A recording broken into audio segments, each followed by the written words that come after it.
Dans nos écoles, il y a des centres de services scolaires qui ont décidé d'élargir leurs horizons.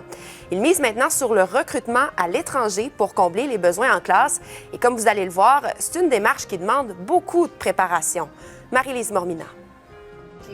8 mai 2024. Nous sommes dans les bureaux de l'agence de recrutement Source Inc., dans le Vieux-Montréal. On va tout partager avec nos enseignants pour qu'ils complètent les dossiers. La responsable du recrutement à l'international vient de trouver des places en garderie pour des travailleurs recrutés en France. Des places en garderie.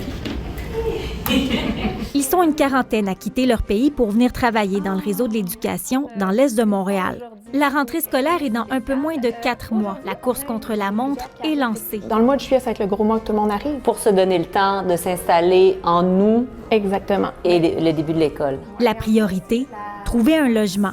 Ce à quoi s'affaire l'agence mandatée par le Centre de services scolaires.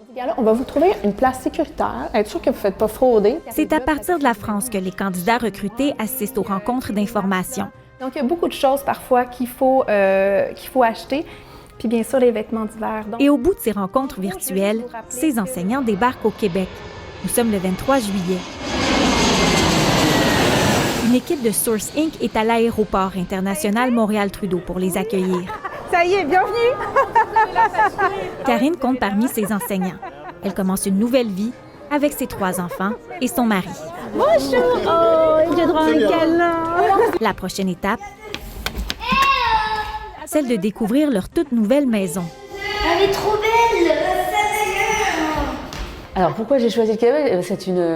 C'est une grande passion depuis 14 ans. On savait qu'au Canada, vous cherchiez des enseignants et comme moi j'étais enseignante depuis 12 ans en France, on s'est dit que c'était un avantage pour nous, donc pourquoi pas se lancer. Elle est encore mieux que la nôtre et encore plus grande. Ouais.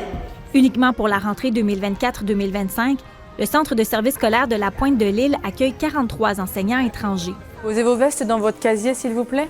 Quelques semaines après la rentrée, nous retrouvons Karine au travail.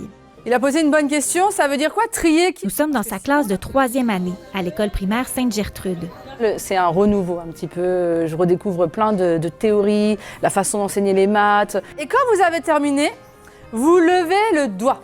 Ça fait un petit rebond dans ma vie. Donc je conseillerais à ces enseignants-là, s'ils sentent que là ils stagnent et qu'ils ont envie d'aventure, de se lancer. Est-ce qu'il y a d'autres mots que tu peux mettre avec ce mot-là? Oui, le petit garçon. Le Centre de services scolaires de la Pointe-de-l'Île espère que ses enseignants, recrutés ailleurs, demeurent en poste pour au moins 3 ans. Marie-Lise Mormina, TVA Nouvelles, Montréal.